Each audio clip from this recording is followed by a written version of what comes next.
الحمد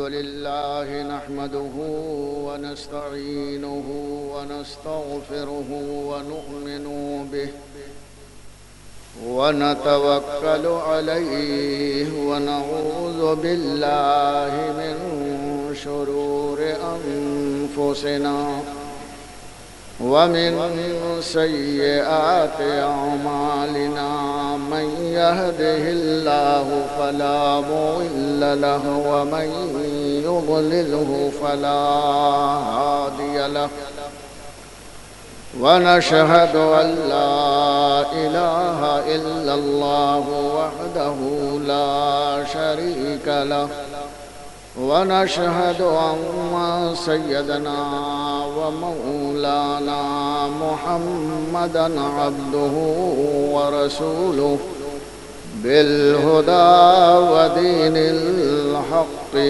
أرسله صلى الله تعالى عليه وعلى آله وأصحابه وأزواجه وذرياته وأهل بيته وعلماء ملته وأولياء أمته أجمعين برحمتك يا أرحم الراحمين.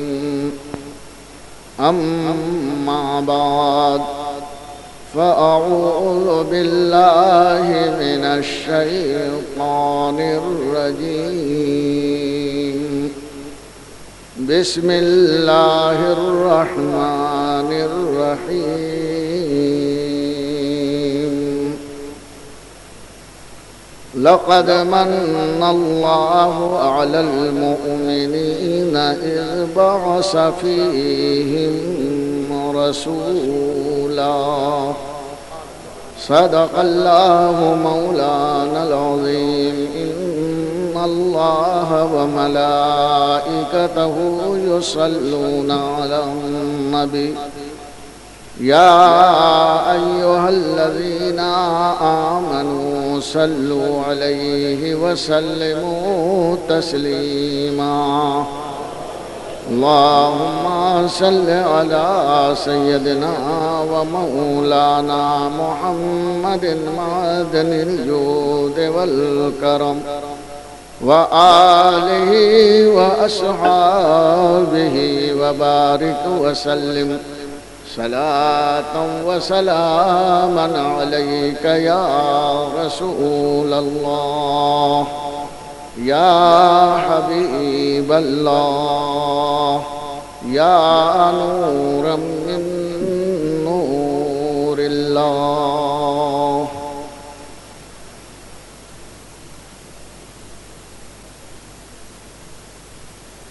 میرے دوستوں اور بزرگوں، اللہ کا سب سے بڑا احسان یہ ہے کہ اس نے اپنے محبوب کو ہم میں بھیج دیا، جس سے محبت ہوتی ہے اپنے محبوب کو دوسرے کے حوالے وہ نہیں کرتا. یہ محبت کرنے والے جانتے ہیں، لیکن اللہ تعالی نے اپنے محبوب کو تمہاری بستی میں بھیج دیا. بہت بڑا احسان ہے. اس سے بڑا احسان اور کیا ہو سکتا ہے کہ محبوب خدا نور خدا لباس بشر میں یہاں تشریف لائے.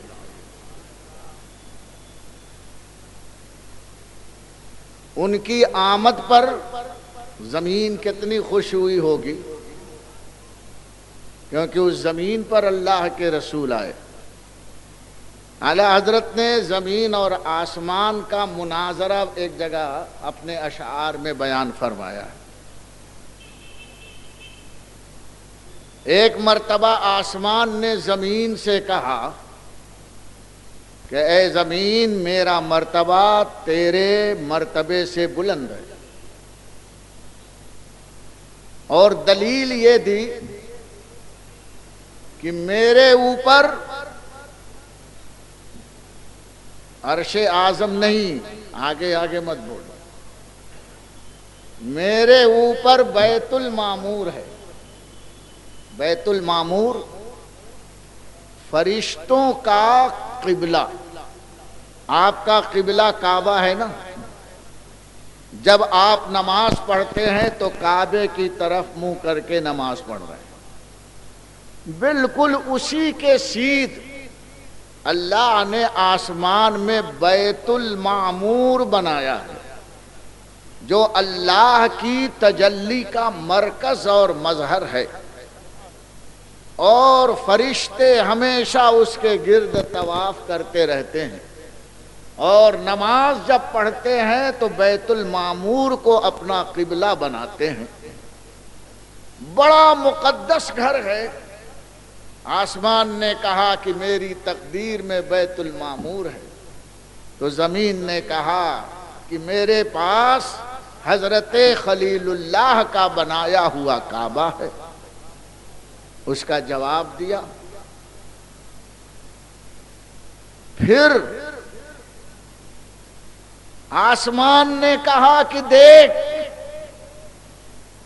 میرے اوپر عرش الہی ہے، جو تجلی گاہ ربانی ہے، ساری کائنات سے افضل اور اعلی مسلمان کا عقیدہ یہ ہے کہ اللہ کا عرش، عرش کہتے ہیں تخت کو، اللہ اس پر بیٹھتا نہیں ہے، اللہ بیٹھنے سے کھڑے ہونے سے پاک ہے، لیکن پھر بھی فرماتا ہے الرحمن علی العرش استوى، رحمان تمہارا عرش پر مستوی ہے، جلوہ فرما ہے۔ کیسے جلوہ فرما ہے؟ اس حقیقت کو ہم نہیں سمجھ سکتے، اس کی شان کے لائق جس طرح استوا ہے، عرش پر اللہ کی سب سے زیادہ تجلی ہوتی ہے، اسی لیے عرش تمام جہان سے افضل اور اعلیٰ ہے۔ تو آسمان نے یہ جواب دیا، تو زمین کہتی ہے اے آسمان تجھ پر عرش ہے، بیت المعمور ہے، اور میری پشت پر سرور کائنات کا مزار مبارک ہے۔ اب مزار مبارک کی شان کیا ہے؟ اللہ کے رسول صلی اللہ علیہ وسلم جس زمین کے اندر رونق افروز ہیں، آرام فرما ہیں، جس طرح زمین کے اوپر آپ باحیات تھے، ایسے ہی زمین کے اندر جانے کے بعد بھی حیات والے ہیں۔ خود اللہ کے رسول ارشاد فرماتے ہیں ان اللہ حرم علی الارض ان تاکل اجساد الانبیاء فنبی اللہ حی یرزق فیہا۔ اللہ کے رسول فرماتے ہیں زمین پر اللہ نے نبیوں کے جسم کو کھانے، گلانے، سڑانے کو حرام کر دیا ہے۔ اللہ نے اس کو کہہ دیا خبردار میرے نبی کے بدن کو داغ بھی نہیں لگنا چاہیے، گلانا سڑانا تو اپنی جگہ ہے، بلکہ غلامان مصطفیٰ کے کفن ویسے ہی رہتے ہیں ہزاروں سال کے بعد بھی۔ تو اللہ کے رسول جہاں پر رونق افروز ہیں مزار میں، سارے کلمہ گو مسلمانوں کا، چاہے وہ گمراہیت سے تعلق رکھتے ہوں یا اہل سنت سے، سب کا اس بات میں اتفاق ہے کہ وہ زمین کا ٹکڑا جو حضور کے بدن سے لگا ہوا ہے عرش الہی سے بھی اعلیٰ ہے، عرش الہی سے بھی افضل ہے۔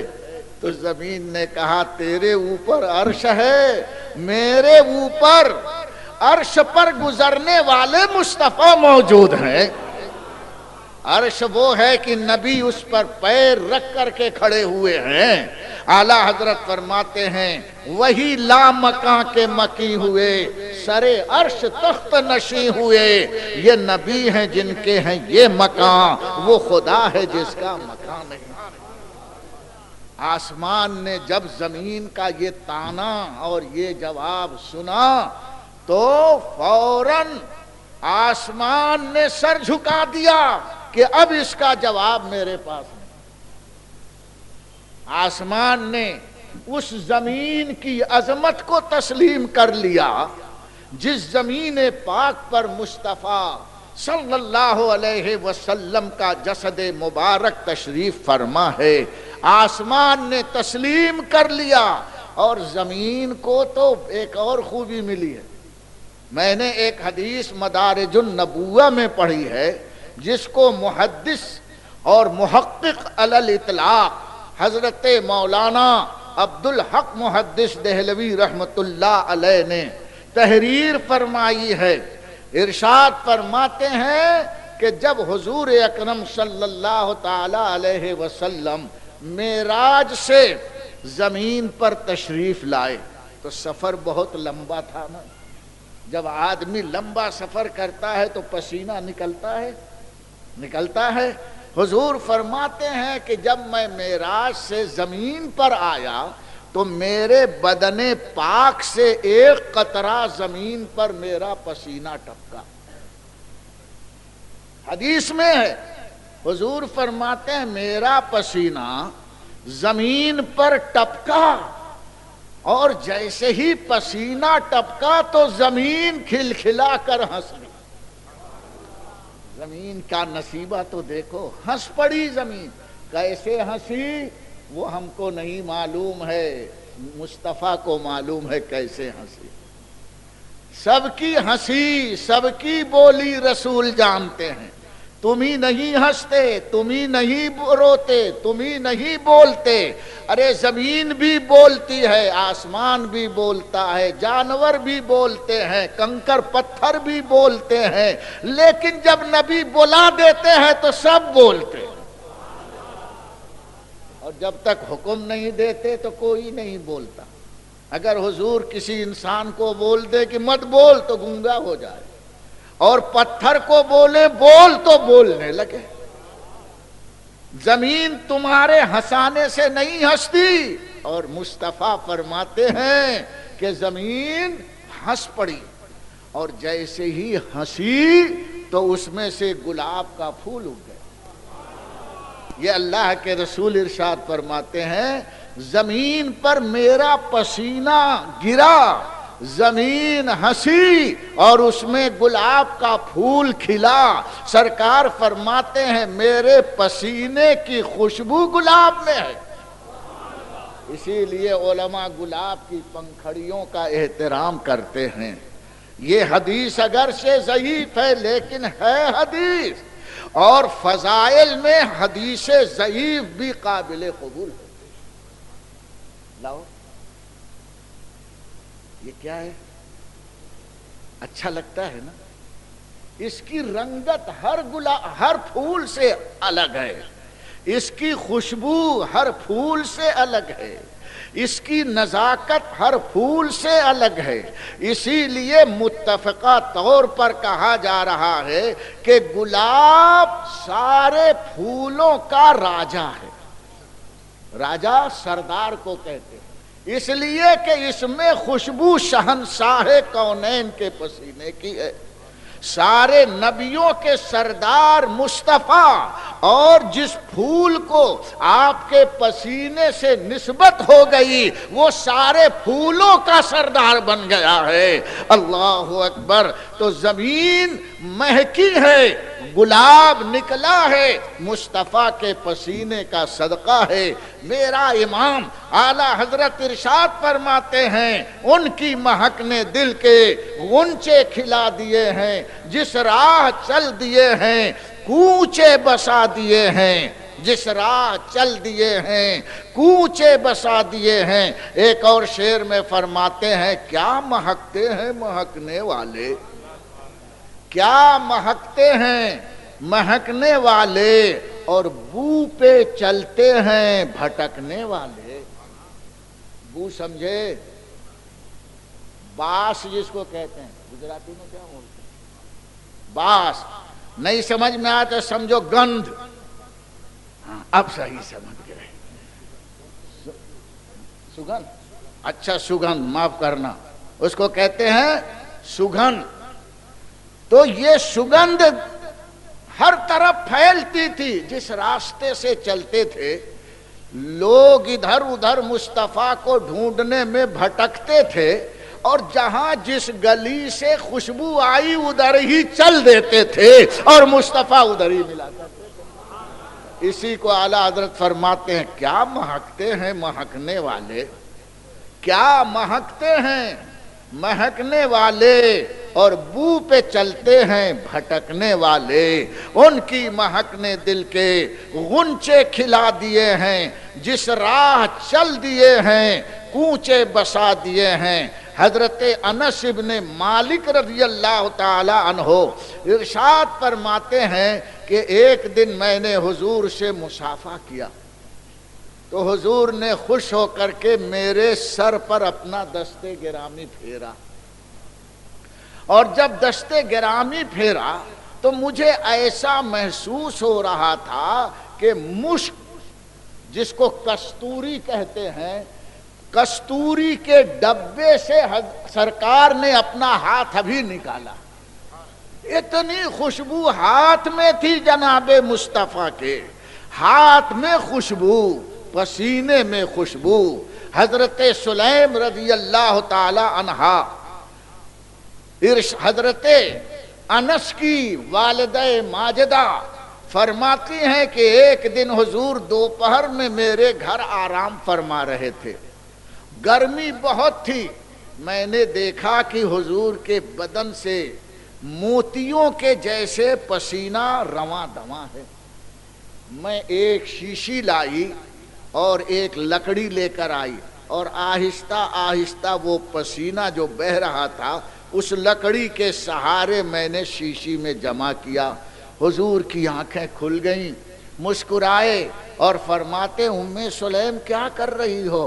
کہا حضور اس کو ہم اپنی خوشبو کے طور پر استعمال کریں گے، اس سے پاکیزہ اور اچھی خوشبو اور کہاں مل سکتی ہے؟ ارے مصطفیٰ کے پسینے کا جواب نہیں تو مصطفیٰ کی ذات کا جواب کہاں سے ہوگا؟ اللہ اعلی حضرت ارشاد فرماتے لم یات نظیروں کا فی نظر مثل تو نشد، پیدا جانا جگراج کو تاج تورے سر سوہے، تجھ کو شہ دو سرا جانا.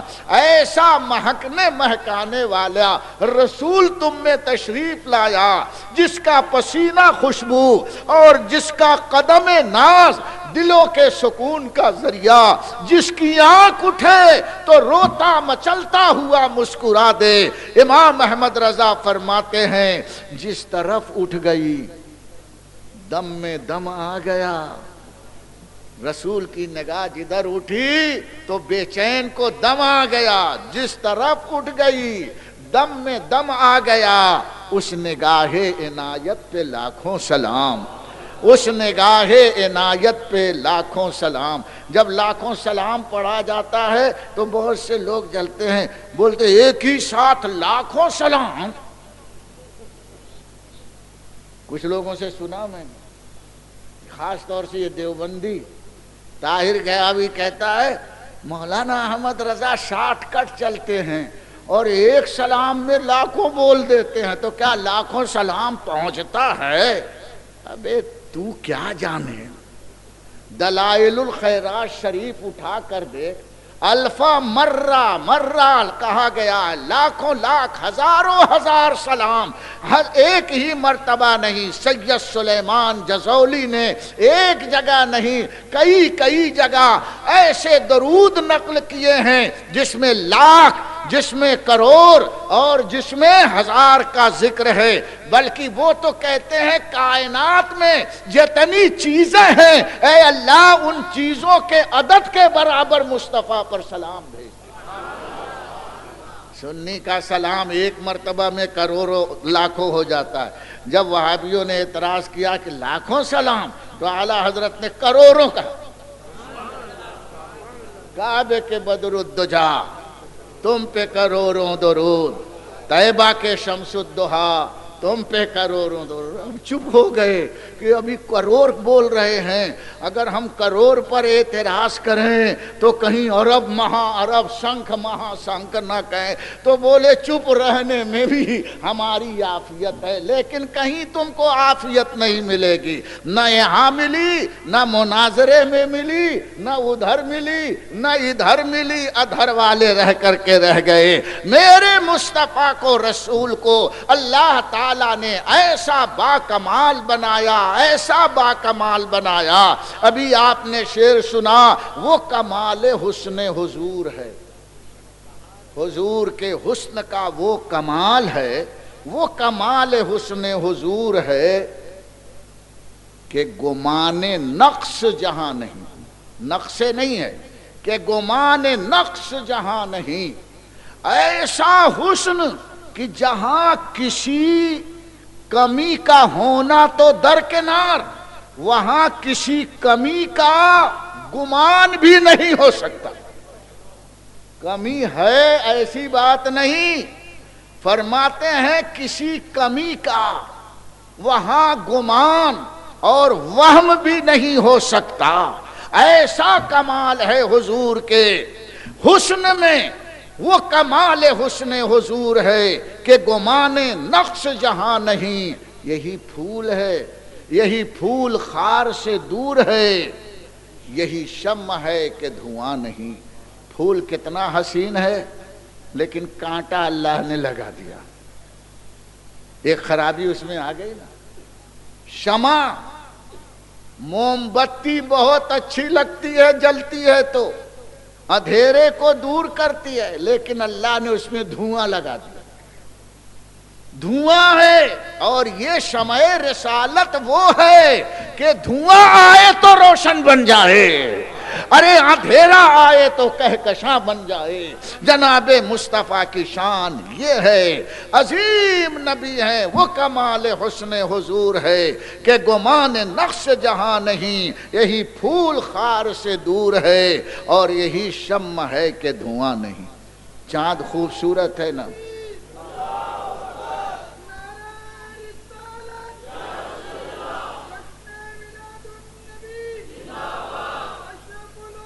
خوبصورت ہے کہ نہیں؟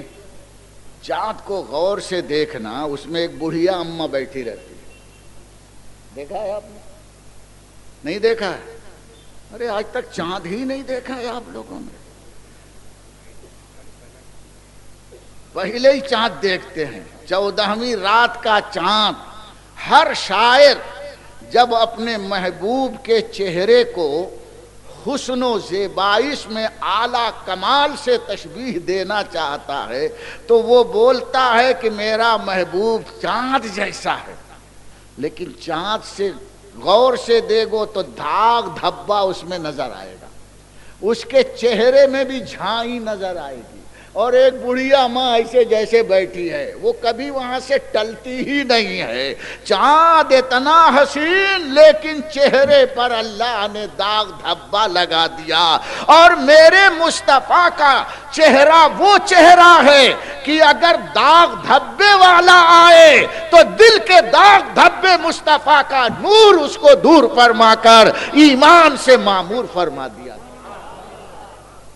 نبی کا وہ حسن ہے، وہ کمال حسن حضور ہے کہ گمان نقص جہاں نہیں، ارے یہی پھول خار سے دور ہے، یہی شمع ہے کہ دھواں نہیں۔ وہ عظمت والے،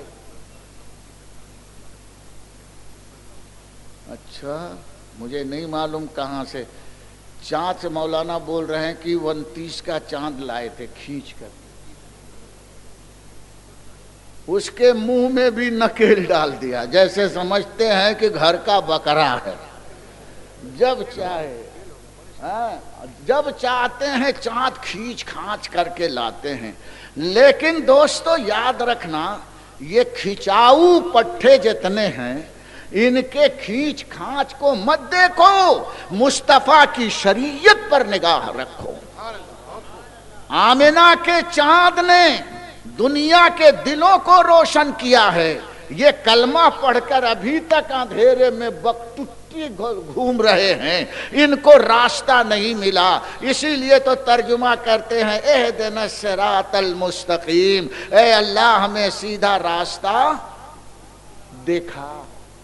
ابے 1500 سال ہو گئے ابھی تک نہیں دیکھا ہے. ہم تو دیکھ چکے ہیں.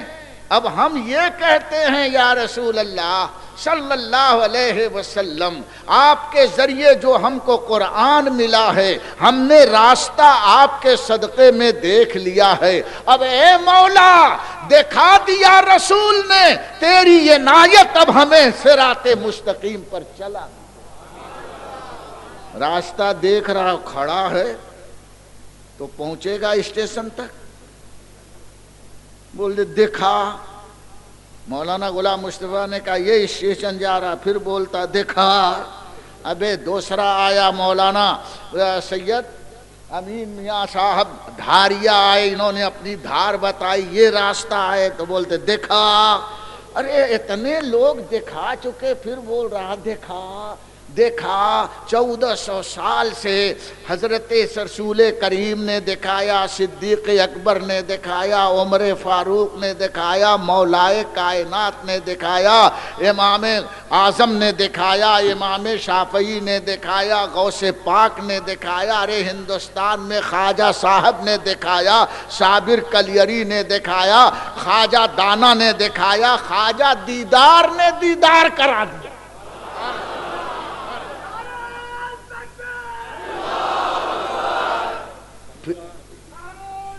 بولتا ہے دیکھا دیکھا. تو وہ راستہ تو نہیں دکھ رہا ہے جو چل رہا ہے. بولتا آسمان میں دکھا، آسمان کا چاند دکھ جاتا، یہاں کا راستہ نہیں دکھتا.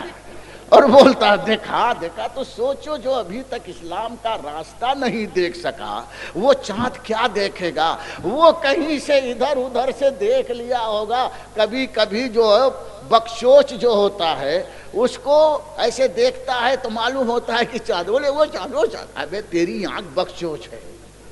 ایسے ہی بخشوچ جیسے چاند دیکھ لیا ہوگا اور سمجھتا ہے کہ دیکھ لیا. لیکن اللہ حکمت اور غالب ہے، وہ ظاہر کر دیتا ہے. ایک مرتبہ تو 28 کا چاند کھینچ کر لائے تھے.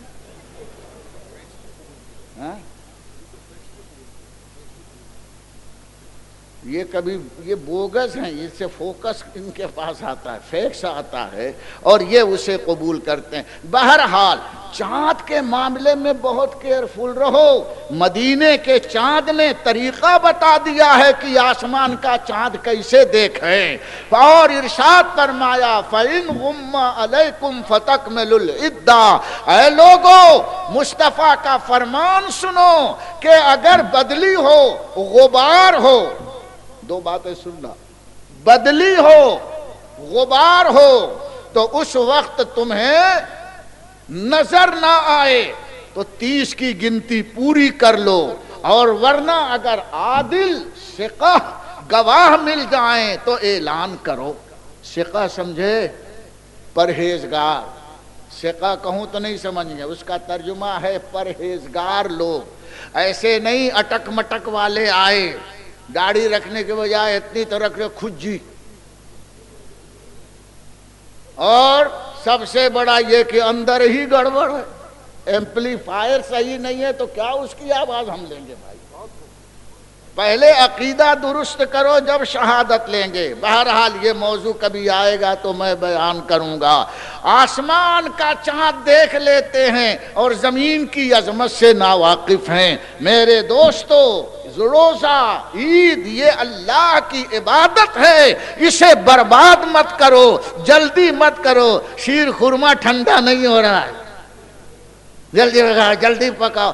اور اگر رمضان کا چاند ہوگا تو اگر 29 کا نہیں آیا تو کوئی کھرچنے نہیں جاتا. آسمان کو کھرچتے نہیں ہیں، بولتے چلو ایک دن اور کھانے کو ملا. ارے کھادوڑ چٹور گلی میں جاؤ دن رات کھاؤ، اسی لیے پیدا کیے گئے ہو. ارے اللہ کی عبادت اس وقت اگر چاند تم کو رمضان کا نظر نہیں آیا تو تمہیں تو یہ سوچنا چاہیے کہ کاش 29 کا ہو جاتا تو ایک روزہ آج ہی سے ہم کو رہنا ہوتا. تو بولتے چلو اچھا ہوا نظر نہیں آیا، ایک دن اور کھانے کو ملے گا. اور عید کا چاند نہیں ہوتا ہے، نکیل ڈال ڈال کے رہتے، چل ٹک ٹک چل ٹک ٹک. ابے کہاں تک تو یہاں کرے گا، وہاں اللہ کے ہاں سب کو جواب دینا پڑے گا. دوستو اپنی عید اور روزے کو کبھی ان لوگوں کی شہادت پر آپ منظور مت کرنا. آپ یہ مت دیکھنا کہ وہ پڑھ رہے ہیں پڑھنے دو، ارے وہ پڑھیں تب بھی ویسے ہی، نہ پڑھیں تب بھی ویسے ہی. تمہاری اپنی عبادت کو حفاظت کرنا ہے. یہ عید کے معاملے میں وہ دھم چوکڑی یہ اسلامی وقار اور شان کے خلاف ہے. میرے دوست اپنی زندگی کو عبادت کے سانچے میں ڈالو. رسول آئے اور ایسے آئے کہ بگڑوں کو سدھار دیا. لقد من اللہ علی المؤمنین اذ بعث فیہم رسولا. اللہ تعالی نے تم پر احسان کیا ہے اس طرح کہ اس نے اپنا رسول تم میں بھیج دیا. رسول اکرم صلی اللہ تعالی علیہ وسلم تشریف لائے اور تمہیں ہدایت کے راستے پر چلایا.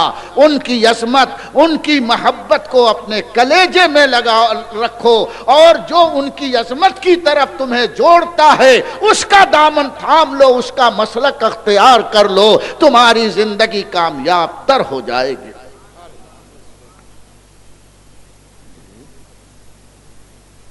تو بتا دیا ہم نے، سنا اس کو خوشبو کریں گے بس. جہاں تک بولنا ہے اتنا. یہ بہت انگلی منہ میں ڈال ڈال کے بولتے، بولو اور بولو اور بولو. ارے تو بولنے دینے، اللہ کا بندہ سب ایک ہی دن بول جائیں گے. میرے مسلمان بھائیوں، خدا کی قسم تمہارے اس مجمع کو اللہ تعالیٰ سلامت رکھے. جب میں آیا ہوں تو میں نے دیکھا کہ اس میں کتنے بوڑھے ہیں، تو میں نے گننا شروع کیا. ابھی تو ادھر شاید 1-2-4 اور بڑھ گئے ہوں گے. یقین جانیے یہ جو مجمع میں نے دیکھا تو اس میں 7 بوڑھے تھے. صرف کتنے؟ 7 تھے، اور باقی سب جوان اور ادھیڑ ہیں. ایک بوڑھے یہاں، میں نے پہلے ان سے شروع کیا، ایک وہ بیٹھے ہیں، ایک ادھر بیٹھے ہیں. اس طرح 7 نظر آئے. ابھی اس میں بھی کچھ ہو گئے ہوں گے. زیادہ سے زیادہ میرا خیال ہے 30-35 بوڑھے پورے مجمع میں ہوں گے. اور باقی سب کون ہیں؟ جوان ہیں، ادھیڑ ہیں. اللہ ان کے بڑھاپے کو بھی سلامت رکھے، اور ان جوانوں کی جوانی کو بھی اللہ تعالیٰ کربلا کا بانکپن عطا فرما دے. علی اکبر کی جوانی کا جوش عطا فرمائے. اے جوانوں، آج تم نے صورت کی صورت بدل دی ہے. ہم یہ دیکھتے ہیں امڈا ہوا سیلاب آ رہا ہے اور بچھات کم ہو جاتی ہے. آج تم زمین پر بیٹھ جاؤ، انشاءاللہ تمہارا بیٹھنا اگر قبول ہو گیا تو یہی بیٹھنا جنت کے فرش کا بیٹھنا مل جائے گا، اور جنت کی ہوائیں تم کو عطا کی جائیں گی. اللہ کا یہ شکر کرو کہ اللہ نے تمہارے دلوں کو یہ ذوق اور شوق عطا فرمایا ہے. اور ہماری ماں بہنیں بھی گھروں میں سے سن رہی ہیں، وہ بھی یاد رکھیں عظمت مصطفیٰ کلیجے میں نہیں، اپنے دل کے نہان خانے میں بٹھا لو. اپنے آنچلوں میں حضرت فاطمہ زہرا کے آنچلوں کے تقدس کا جلوہ پہنا لو. آج ہماری ماں بہنیں کتنی بے راہ رو ہوتی چلی جا رہی ہے کہ نہیں؟ مرد تو یہاں تک کپڑا پہنتا ہے، اکثر دیکھو مرد یہاں تک نہیں تو یہاں تک پہنتا ہے، اور عورت کا کپڑا اللہ کی پناہ دیکھو تو آنکھ جھک جائے. ادھر بھی پورا کھلا، ادھر بھی گیٹ کھلا، اور یہاں تک ایسے ایسے کپڑے لوگ پہناتے ہیں. اور مسلمانوں اپنی بچیوں کو شروع سے اسلامی لباس پہنایا کرو، غیروں کے لباس نہیں. یہاں تک کوئی یہاں تک عجیب عجیب بچیوں کو لباس پہنا کر ان کو عادی بنا دیتے ہیں کہ یہ جوان ہو کر کے اسی قسم کے ننگے والے لباس پہنے. خدا ہماری قوم کے مردوں اور عورتوں پر رحم فرمائے، وہ اپنے گھر کو اسلام کے سانچے میں ڈالیں، خود پردے میں رہیں. ہم نے دیکھا ہے بہت سی جگہ جب عید میلاد النبی کا جلوس نکلتا ہے تو عورتیں گھروں میں سے نکل کر کے سڑک پر کھڑی رہتی ہیں بن سنور کے. اللہ اکبر. نبی جس دن پیدا ہوئے اس دن اللہ کے رسول اللہ کا پیغام لے کر آئے تھے اور زندگی کا تیور بتانے آئے تھے. عورتیں جو بے پردہ گھومتی تھیں قرآن نے نبی کے ذریعے انہیں گھروں میں بٹھایا اور اسی نبی کے میلاد النبی کے جلوس میں بے پردہ، سر پر دوپٹہ نہیں، ادھر ادھر سڑکوں میں گھومتی ہیں، آ کر دیکھتی ہیں، تماشا دیکھتی ہیں. اور جوان جب عید میلاد النبی کے جلوس میں چلتا ہے تو وہ آنکھ مچولی کرتا ہے. جوانوں، ایسی آنکھ سے بے آنکھ ہو جانا اچھا ہے، اور اے عورتوں خدا کی قسم اس زیور سے بے زیور رہنا اچھا ہے. تمہیں اللہ نے تقوی کا زیور عطا فرمایا ہے، تقوی کا لباس عطا فرمایا ہے. مردوں کو میں کہتا ہوں جلوس کے موقع پر اپنے گھروں کی بہو بیٹیوں کو تاکید کر دیں، خبردار باہر مت نکلنا، یہ عید میلاد النبی کی خوشی کے خلاف کرو گے بہت دل جلتا ہے. نیکی کے کام میں برائیوں کو ملا کر اپنے ثواب کو برباد کر دیتے ہو. بلا وجہ نہیں چیخ رہا ہوں، آنکھ سے تو آنسو کم نکلتا ہے لیکن دل سے، اندر سے دل چیختا ہے کہ ہمارا جوان نیکی کے نام پر کیا کیا خرافات کرتا ہے. میں نے تمہیں بتایا تھا نہ کبھی ناچنا، نہ غلط طریقے سے کوئی حرکت کرنا. آج ماں بہنوں کو یہ وصیت کرتا ہوں کہ جلوس کے موقع پر چھتوں پر بے پردہ اب تم کھڑی ہو کر کے اور وہاں نظارہ کرو، باہر نکل کر نظارہ کرو، مردوں کے مجمع میں جا کر نظارہ کرو. یہ ہرگز جائز نہیں بلکہ حرام ہے. قیامت کے دن ایسی عورتوں کے آنکھوں میں جہنم کا شیشہ پلا دیا جائے. اس وقت تمہارا کوئی پرسان حال نہیں ہوگا. ان ساری بدعتوں پر، ان خرافات پر اپنے آپ پر پابندی لگا کر اپنی زندگی کو پاک اور صاف مصطفیٰ کے پسینے کی خوشبو لے کر کے اپنی زندگی کو خوشبودار بنا لو. آج ہم وہابیوں سے مناظرہ کرتے ہیں تو اس کی وجہ کیا ہے؟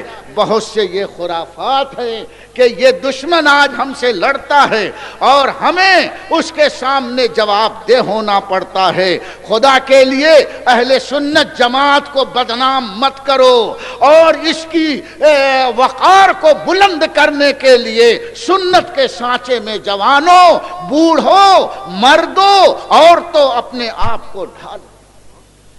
اعلیٰ حضرت نے یہی کیا ہے، لیکن ان خرافات کو دیکھ کر ظالموں نے اعلیٰ حضرت پر حکم لگانا شروع کیا. اٹارسی کے مناظرے میں جب ہم نے جوابات دیے ہیں تو اور وہ خاموش ہو گیا. پھر وہ مناظر، دیوبندی مناظر کہتا ہے کہ مولانا احمد رضا خان نے یہ آیتیں بدل دی ہیں اور قرآن کا غلط ترجمہ کیا ہے اور نبیوں کو خطاکار اور گنہگار مانا ہے. یہ الزام کس پر؟ اعلیٰ حضرت پر. ادھر سے مطالبہ ہوا، اعلیٰ حضرت نے کہاں کسی نبی کو گنہگار کہا ہے؟ ارے اعلیٰ حضرت تو پوری زندگی عصمت انبیاء پر مضمون لکھتے رہے اور نبی کو معصوم کہتے رہے، عظمت مصطفیٰ پر سب کچھ اپنا قربان کر دیا ہے اور آپ یہ دنیا کو درس دیتے رہے، یہ فرماتے رہے ان کی ولا میں ایسا گما دے خدا ہمیں کہ ڈھونڈا کرے پھر اپنی خبر کو خبر نہ. اس طرح سے اپنی محبت کا اظہار کیا اور الٹے یہ ہم پر دھوس دے رہے ہیں کہ امام احمد رضا نے نبیوں کو گنہگار کہا. اب دیکھو ان سے جب مطالبہ ہوا مولوی نظر محمد قاسمی مظفر نگری سے کہ اعلیٰ حضرت نے کس نبی کو کہاں گنہگار کہا ہے، تو اس نے سورہ غالباً سورہ احزاب میں حضرت خلیل اللہ کا ذکر، سورہ شورا کی ہے، میں پڑھوں گا تو بتا دیں گے۔ حضرت خلیل اللہ علیہ السلام کا قول اللہ یوں نقل فرماتا ہے قرآن مجید میں کہ حضرت ابراہیم نے فرمایا کہ الذی خلقنی فہو یہدین، یہ کہاں کیا ہے؟ سورہ شورا کی برابر، تصدیق حافظ لوگوں سے کر رہا ہوں۔ والذی خلقنی فہو یہدین والذی یطعمنی ویسقین وَإِذَا مرضت فَهُوَ يَشْفِينِ وَالَّذِي يُمِيتُنِي ثُمَّ يُحْيِينِ وَالَّذِي أَطْمَعُ أَن يَغْفِرَ لِي خَطِيئَتِي يَوْمَ الدِّينِ۔ حضرت ابراہیم نے اپنے بارے میں یہ الفاظ فرمائے ہیں کہ میرا پروردگار رب العالمین وہ ہے کہ الذی خلقنی فہو یہدین، اس رب نے مجھے پیدا کیا ہے نا، صحیح بات، مجھے رب نے پیدا کیا اور اسی نے مجھے صحیح راستے کی ہدایت عطا فرمائی۔ پھر حضرت ابراہیم فرماتے ہیں کہ الذی یطعمنی ویسقین، کہ وہی رب ہے جو مجھے کھلاتا ہے اور مجھے پلاتا ہے۔ وَإِذَا مَرِضْتُ فَهُوَ يَشْفِينِ، اور جب میں کبھی بیمار پڑ جاتا ہوں تو وہ مجھے شفا عطا فرماتا ہے۔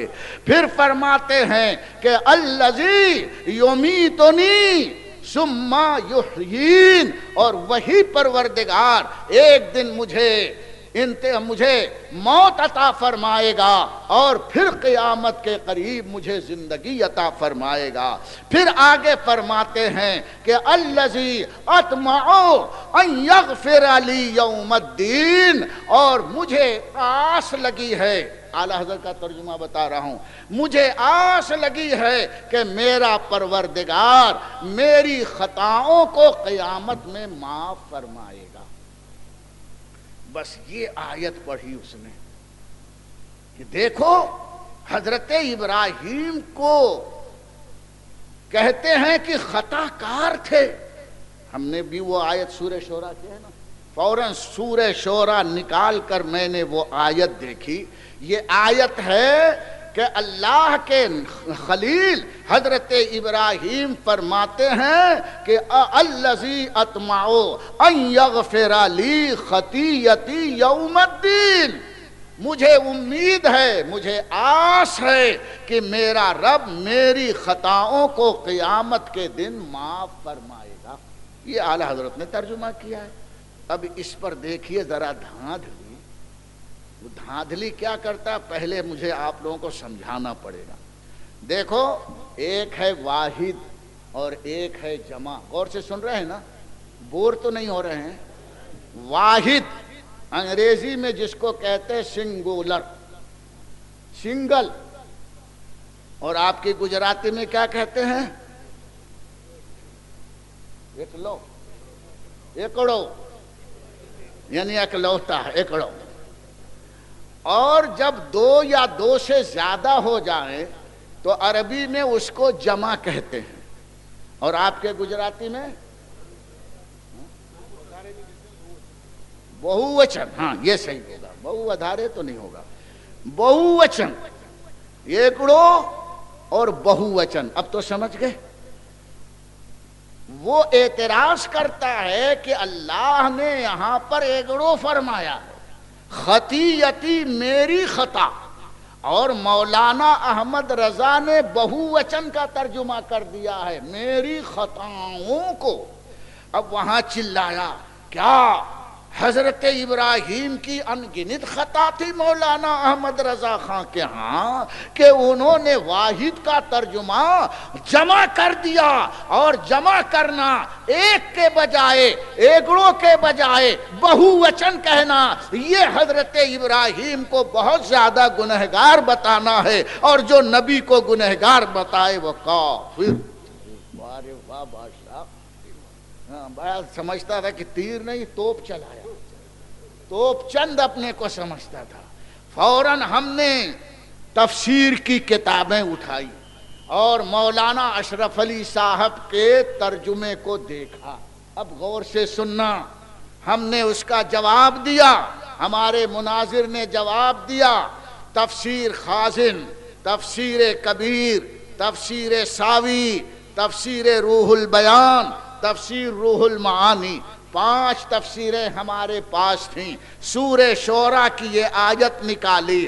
الحمدللہ امام احمد رضا کا سچ جچا تلا ترجمہ، ہر مفسر نے کہا یہاں لفظ ہے ایگڑو، واحد ہے، لیکن مطلب یہاں پر بہو وچن ہے، یعنی خطیتی اصل میں خطایا کے معنی میں ہے۔ مطلب یہ ہے میری خطاؤں کو اللہ معاف کرے گا۔ اب ایک چیز اور رہ گئی، ہم نے مولانا اشرف علی تھانوی کا ترجمہ دیکھا کہ اس اللہ کے بندے نے کیا ترجمہ کیا۔ اب دیوبندی بھی سنیں اور سنی بھی سنیں، وہ تو سن ہی رہے ہیں، جا کر کے دیکھ لیں گے کہ ترجمہ مولانا اشرف علی صاحب اسی آیت کا کرتے ہیں۔ وہ یہ ترجمہ ہے کہ ابراہیم علیہ السلام نے یہ کہا کہ مجھے امید ہے کہ میں کے دن معاف کرے گا۔ ابھی آپ کی سمجھ میں نہیں آیا، علماء سمجھ گئے۔ اعلیٰ حضرت نے لفظ خطا کا کوئی ترجمہ نہیں کیا، صرف واحد کو جمع کر دیا، اور وہی لفظ خطا جو ابراہیم علیہ السلام کے منہ سے نکلا تھا وہی بیان کیا۔ لیکن تھانہ بھون کے مترجم نے وہاں پر ان کو سکون نہ ملا، نبی کی توہین کرنے کا جذبہ جاگا، تو انہوں نے کیا ترجمہ کیا کہ میری غلط کاری کو۔ اب اردو میں غلط کاری کس کو کہتے ہیں؟ فیروز اللغات اس وقت ہمارے پاس تھی، میں نے ہی اس کو فوراً نکالا، اور اس میں یہ لفظ تھا غلط کاری کا معنی ہے بد چلنی اور بد عملی۔ ابھی نہیں سمجھے آپ؟ گویا مولانا اشرف علی یہ ترجمہ کر رہے ہیں کہ حضرت ابراہیم نے اپنے کو بد چلن کہا معاذ اللہ، اور بد عمل کہا۔ ہم نے، ہمارے مناظر نے زور سے کہا اعلیٰ حضرت نے واحد کا ترجمہ جمع کر دیا تو برداشت نہیں ہوا، اور تمہارے مولانا نے لفظ خطا کا ترجمہ غلط کاری کہہ کر نبی کو معاذ اللہ بد چلن اور بد عمل بتایا۔ نبی کو بد چلن کہنا یہ سراسر کفر ہے۔ مولانا اشرف علی پر کفر تو پہلے تھا ہی، یہ ترجمے میں بھی ایک کفر نکل گیا اس مناظرے میں۔ جب یہ للکار پڑی تو اس کا کوئی جواب نہ دے سکے، گئے تھے الزام دینے، اور الجھا ہے پاؤں یار کا زلف دراز میں، اس لمبی زلف میں، کفر کے کالی کالی زلفوں میں ایسا ان کا پاؤں الجھا ہے کہ وانگڑی بن گئے۔ واگڑ جانتے ہو نا، چمگادڑ جانتے ہیں؟ الٹا رہتا ہے کہ سیدھا؟ مرغی کی ٹانگ باندھ دیتے ہیں اور سائیکل پر رکھ کر سب لے کے جاتے ہیں اللہ اکبر کہنے کے لیے، تو کیسے رہتی؟ سیدھی رہتی کہ الٹی؟ بیچاری چپ چاپ الٹی اوندھی پڑی ہے۔ اسی طرح سے ان کا پاؤں اوندھا ہوا ہے کفر کی زلف میں۔ اسی لیے اللہ تعالیٰ ارشاد فرماتا ہے ہم العدو فاحذرهم قاتلهم اللہ انا یؤفکون۔ یہ لوگ تمہارے دشمن ہیں، ان کی صحبتوں سے بچتے رہو، اللہ انہیں اوندھا کر کر کے مارے گا، الٹا لٹکایا جائے گا جہنم میں، چل چل، نیچے آگ اوپر سے ورواگڑی۔ بہت کلمہ پڑھتا تھا، برا مت ماننا، چلے ہیں عاشق رسول پر الزام دینے، اور توہین کا الزام خود ان کے پلوں پڑ رہا ہے۔ میرے دوست آگے بڑھو، جب اس کا جواب نہ دے سکے تو کیا کہتا ہے مفتی مطیع الرحمان صاحب، آپ نے میرے کسی سوال کا جواب نہیں دیا۔ ابھی جواب اور کس کو کہتے ہیں؟ جواب بھی دیا اور تم پر الزامی جواب بھی لگایا، اس کا جواب دو۔ تو کہنے لگا جب میرا وقت آئے گا تب میں جواب دوں گا، میرے موضوع میں اپنا کیوں گھسیڑ رہے ہو؟ یہی لفظ ہے جو میں بول رہا ہوں، بولے میرے اس میں کیوں گھس پیٹ کر رہے ہو، میرے موضوع میں کیوں گھسیڑ رہے ہو؟ تم گھسڑوا رہے ہو، ہم گھسیڑ رہے ہیں، ہم کیا کہہ رہے، تم تو خود بول رہے ہو نا۔ ایسے ایسے کچے لفظ بولتا تھا کہ اللہ کی پناہ، جب یہاں کام نہ چل سکا تو کہتا ہے دیکھو مولانا احمد رضا نے قرآن بدل دیا۔ ہم نے کہا قرآن بدل دیا؟ تو نکالا احکام شریعت، اور احکام شریعت میں ایک آیت وہاں ہے، یہ سورہ احزاب کی ہے۔ اللہ ارشاد فرماتا ما کان للمؤمن ولا مؤمنۃ اذا قضى اللہ ورسولہ ان یکون لهم الخیرہ امرا ان یکون لهم الخیرہ۔ اس کے بعد کیا؟ نہیں جی، ایک لفظ وہی تو اصل ہے، وہ دیکھو میرے ذہن سے نکل، ان یکون لهم الخیرہ من امرہم۔ اعلیٰ حضرت کا کرم ہے، ہم بھولتے ہیں تب بھی یاد آ جاتا ہے۔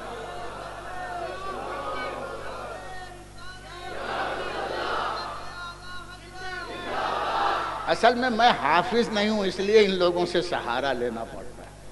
من امرہم، اعلیٰ حضرت کی کتاب جو بعد میں چھپی ہے اس میں چھپائی کی غلطی کتابوں میں ہوتی ہے کہ نہیں ہوتی؟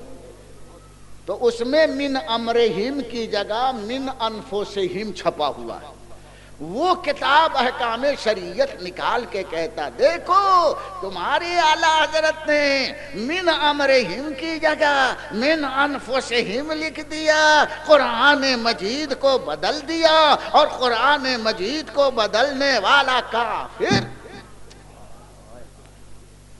یہ دوسری تو ہمارے مناظر نے فوراً تقیۃ الایمان، تحذیر الناس، براہین قاطعہ نکالی اور کہا دیکھو اس آیت میں یہ غلطی ہے، اس میں یہ لفظ بڑھا ہوا ہے، اس میں یہ لفظ بڑھا ہے، لیکن ہم اس پر کفر کا فتویٰ نہیں دیتے۔ ہم جانتے ہیں کہ چھاپ خانے والوں کی یہ غلطی ہے، لکھنے والے نے کتابت میں غلطی کی ہے، ویسا چھپ گیا ہے، ہم اس پر کفر کا فتویٰ نہیں دیتے۔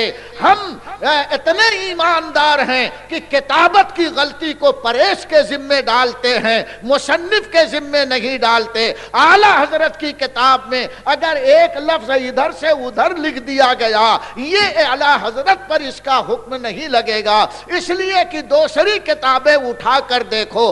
خدا کی قسم اللہ کو گواہ جان کر کہتا ہوں کہ ہر کتاب میں جو اعلیٰ حضرت کے زمانے میں احکام شریعت چھپی تھی اس میں من انفسہم نہیں ہے، من امرہم ہی لکھا۔ جیسا قرآن میں ہے ویسے یہ بعد میں چھاپ خانے والے الٹے سیدھے، آدمی خط لکھتا ہے اس میں غلطی ہوتی کہ نہیں ہوتی؟ اب اس غلطی کے اوپر کوئی مفتی صاحب حکم لگائیں تو آپ کہیں گے یہ سراسر غلطی ہے، ہو گئی قلم کی، لیکن وہاں تو اعلیٰ حضرت کے قلم کی بھی غلطی نہیں ہے، پریس والوں کی غلطی ہے۔ اس کی دلیل یہ ہے کہ اس زمانے سے جو اعلیٰ حضرت کے زمانے سے کتاب چھپ رہی ہے اس میں صحیح آیت لکھی ہوئی ہے، یہ بعد والوں نے غلط چھاپ دیا۔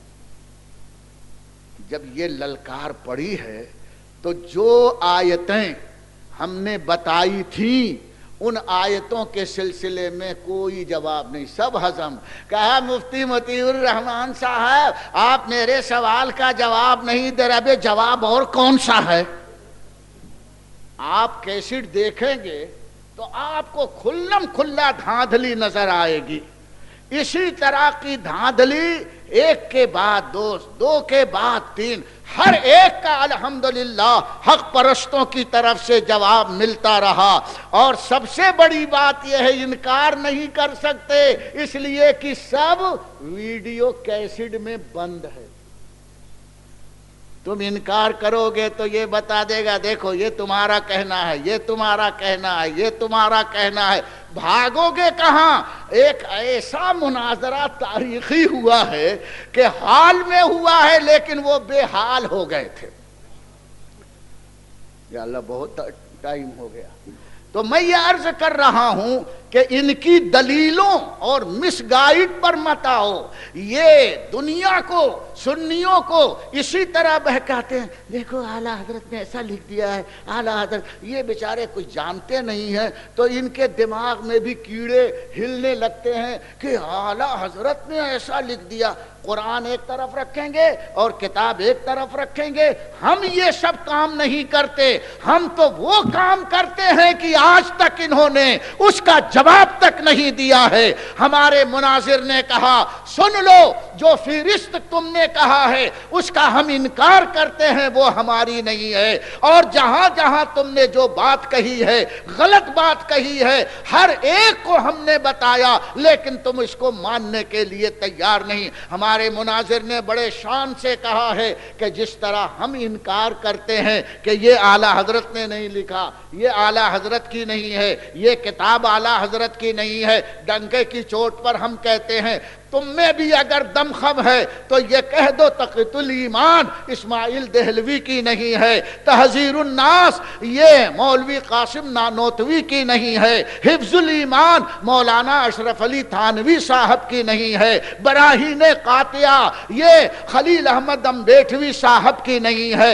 اعلان کر دو کہ یہ کتاب ہماری نہیں ہے، مناظرہ ختم ہو جائے۔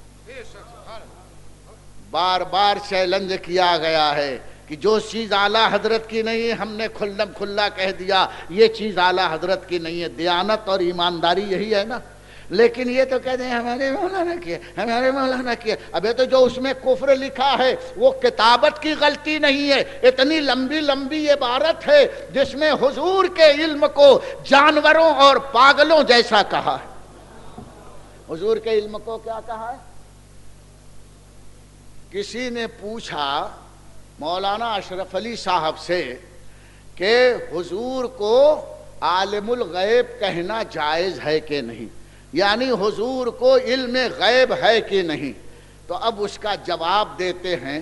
اب جواب سنو، جواب دیتے ہیں کہ اگر آپ کی ذات مقدسہ پر علم غیب کا حکم کیا جانا اگر بقول زید صحیح ہے تو دریافت طلب امر یہ ہے کہ اس غیب سے کل مراد ہے یا بعض مراد ہے۔ اگر کل مراد ہے تو عقلاً نقلاً باطل، اور بعض غیب امور غیبیہ مراد ہیں تو اس میں حضور ہی کی کیا تخصیص؟ ایسا علم غیب تو ہر صبی و مجنون پاگل بلکہ جمیع حیوانات اور بہائم کو بھی حاصل ہے۔ جو عبارت ہے میں نے وہ پڑھی ہے، نہیں سمجھے ابھی آپ؟ وہ عنصر ہوا ہے نا، ہے نا؟ اچھا اب اس کو ایک مثال سے سمجھا دوں تو سمجھ جاؤ گے۔ کسی دیوبندی برا مت ماننا، دیوبندی مولوی کے بارے میں ہم کہیں کہ فلاں مولانا صاحب دیکھتے ہیں کہ نہیں، آنکھیارے ہیں کہ نہیں، اب مولانا غلام مصطفیٰ جواب دیں کہ اگر فلاں صاحب کی ذات پر دیکھنے کا حکم کیا جانا اگر بقول زید صحیح ہے تو دریافت طلب امر یہ ہے کہ وہ آنکھ جس سے مولانا دیکھتے ہیں، اس سے دنیا کی ہر آنکھ مراد ہے کہ سب مولانا کے چہرے میں گھسی ہوئی ہے؟ تو بولتے یہ تو بالکل ایسا کہنا بوگز ہے، باطل ہے۔ رہا بعض آنکھ، ایک دو آنکھ، تو اس میں مولانا کی آنکھ کی کیا تخصیص ہے جس سے وہ دیکھتے ہیں؟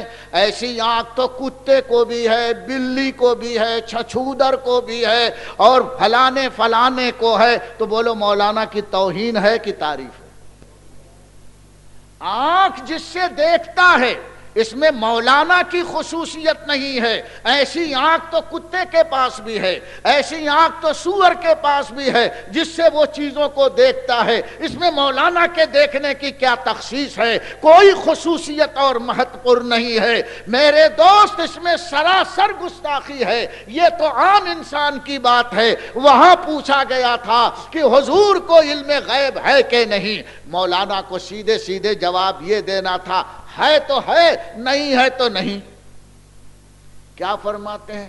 اگر حضور کو مان لیا جائے کہ حضور علم غیب جانتے ہیں تو اے پوچھنے والے، ہم تم سے پوچھیں گے کہ حضور کو کل علم غیب ہے یا کچھ ہے؟ اگر کل بولتے ہو تو حضور کو ہم نہیں مانتے، امپاسبل، سب علم غیب نہیں ہے۔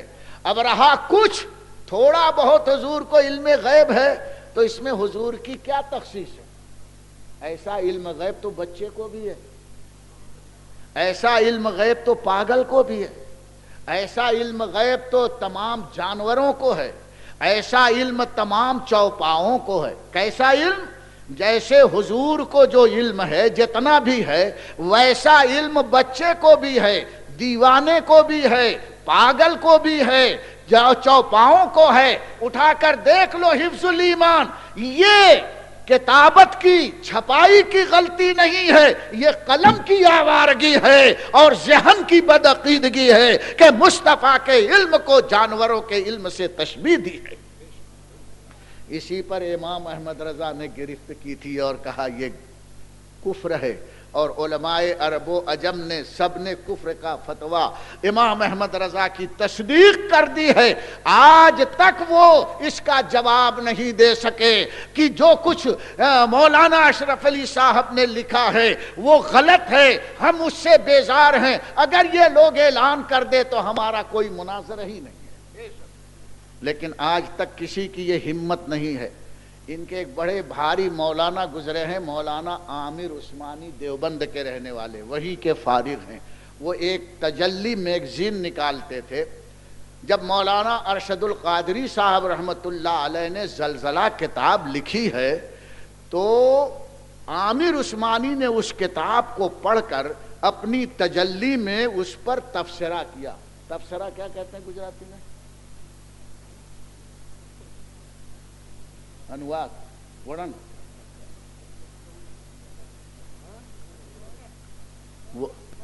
ورنن، ہاں بہرحال جتنا ہوتا ہے، پھر اس پر وہ اپنی رائے لکھتا ہے کہ یہ ایسا ہے، ایسا ہے، ایسا ہے، ایسا ہے۔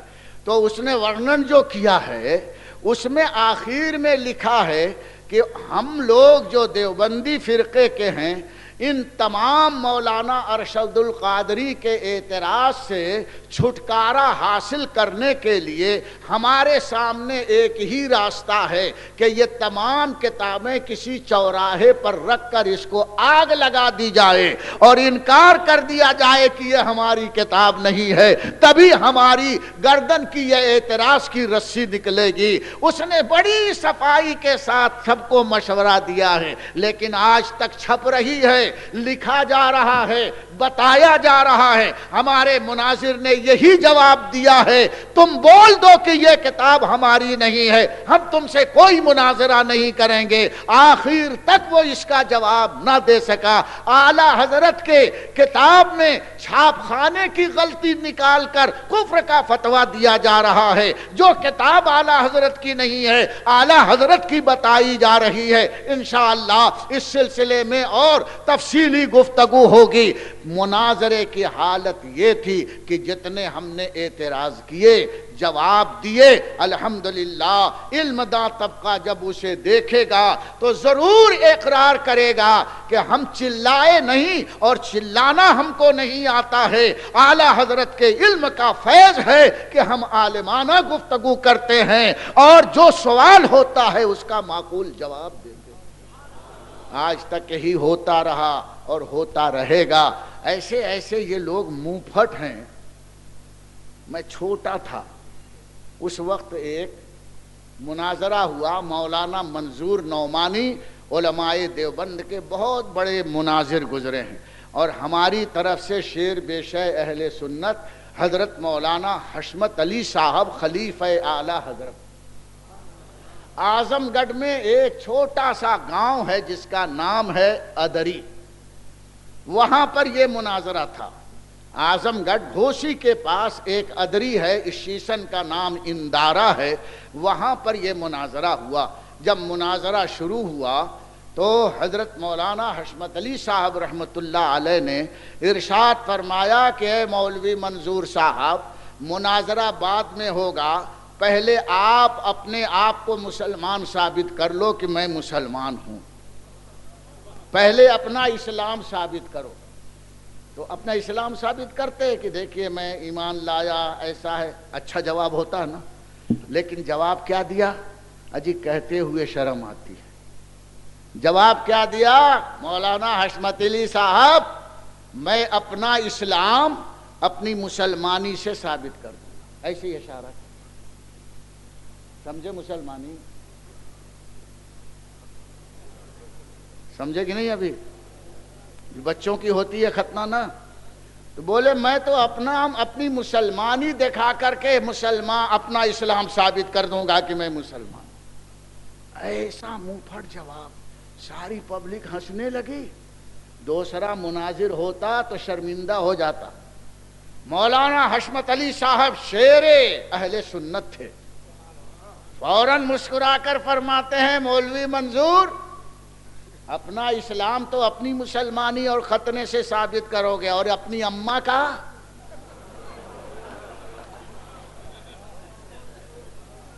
جیسے کا تیسا، جیسا تم بولو گے ویسے ہی جواب ملے گا، ہے کہ نہیں؟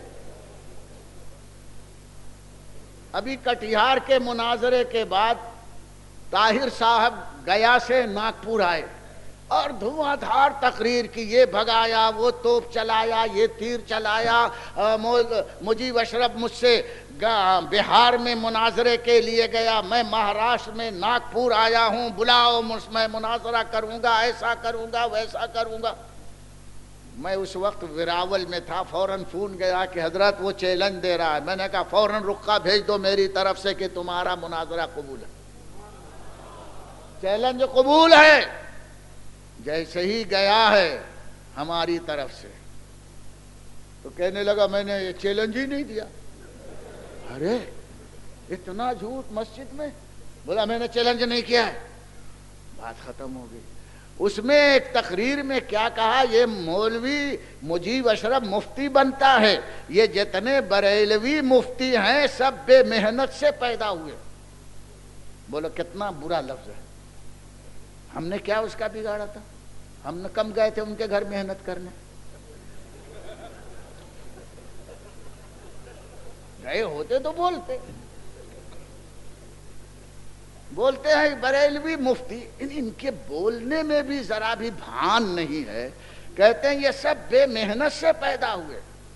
میں صبح ہی پہنچ گیا، سب پروگرام چھوڑ چھاڑ کر کے، کبھی میں پروگرام نہیں چھوڑتا لیکن ایسے وقت میں پروگرام چھوڑنا پڑتا ہے۔ جیسے کہ ان سے مناظرہ کرنے میں ویڈیو کیسٹ بنانا مجبوری کے تحت تھا، اسی لیے میں پہنچ گیا اور رات کو تقریر کے لیے، ارے یہ مجمع تو کچھ بھی نہیں ہے، جدھر دیکھو مجمعی، وہ بھی تھے اپنے بھی تھے، کہ یہ بڈھا کیا بولتا ہے۔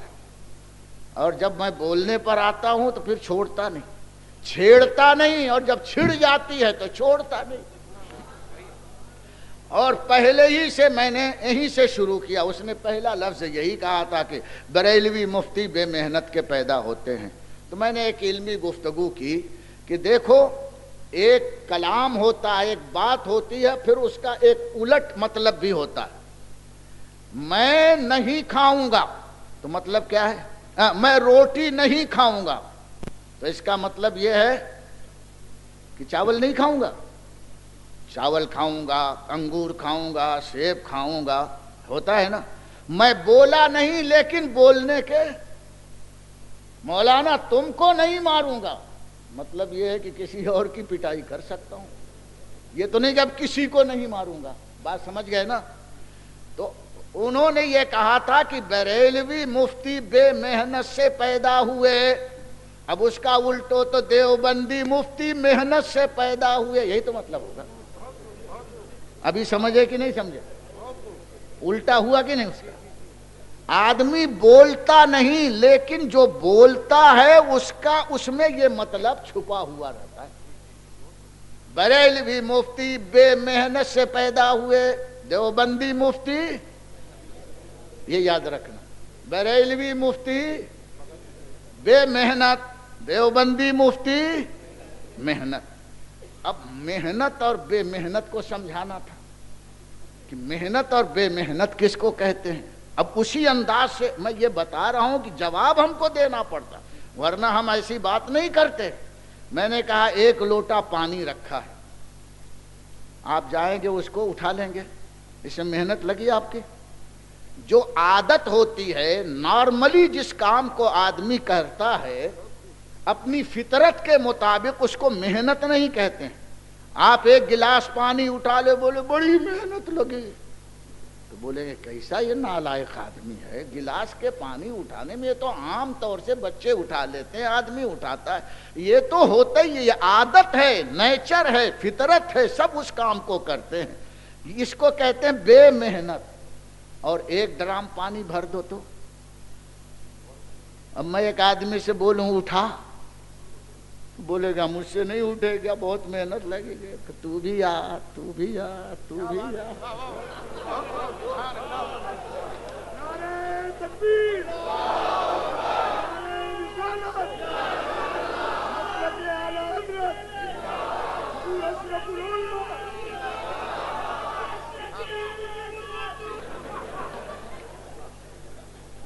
تو میں بے محنت سے ہم پیدا ہوئے، تم کہتے ہو الحمدللہ ہم بے محنت پیدا ہوئے. جیسا اسلام نے فرمایا آدمی کا نیچر اور فطرت ہے اولاد پیدا کرنے کی، کوئی محنت نہیں، ہم بے محنت سے اپنی فطرت اور عادت کے مطابق پیدا ہوئے، کوئی محنت. اب تم کہتے ہو کہ ہم محنت سے،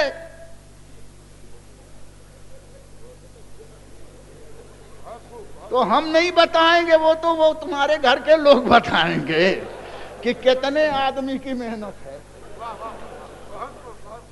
یہ انداز کب اختیار کیا جاتا ہے؟ جیسا سوال، ورنہ ہم یہ بات نہیں بولتے ہیں، یہ سب شرافت کے خلاف ہے. میں تو الحمدللہ اشرف ہوں، صرف شریف نہیں ہوں، اشرف ہوں. 2 ہاتھ اور آگے بڑھا، لیکن دل کے پھپھولے جل اٹھے سینے کے داغ سے، اس گھر کو آگ لگ گئی گھر کے چراغ سے. وما علینا الا البلاغ. مصطفیٰ جان رحمت پہ لاکھوں سلام، شمع ہدایت پہ شہر یار رم تاج دار حرم، شہر یار رم تاج دار حرم، نوبہار شفاعت پہ لاکھوں سلام، مصطفیٰ جان رحمت پہ لاکھوں سلام، شمع بز میں ہدایت جس سوہانی گھڑی چمکا طیبہ کا چاند جی سبحانی گھڑی چمکا طیبہ کا چاند اس دل افروز سعد پہ لاکھوں سلام مصطفیٰ جان رحمت پہ لاکھوں سلام شمع بز میں ہدایت جس طرف اٹھی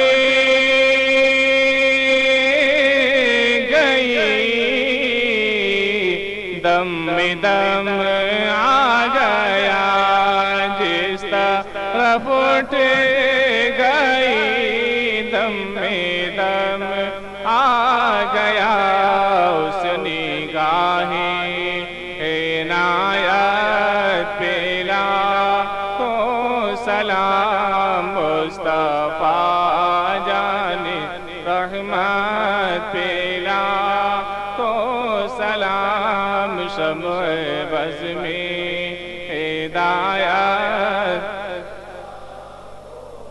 ڈال دی قلب میں عظمت مصطفیٰ ڈال دی قلب میں عظمت مصطفیٰ سیدی اعلیٰ حضرت پہ لاکھوں سلام مصطفیٰ جان رحمت پہ لاکھوں سلام شمع بز میں ہدایت کاش محشر میں جب ان کی آمد ہو اور بھیجے سب ان کی شوکت پہ لاکھوں سلام مجھ سے خدمت کے قدسی کہیں رضا مصطفیٰ جانے پہ لاکھوں سلام مصطفیٰ جانے رحمت پہ لاکھوں سلام شمع بز میں ہدایت پہ لاکھوں سلام صلی وسلم دائما ابدا علی حبیبک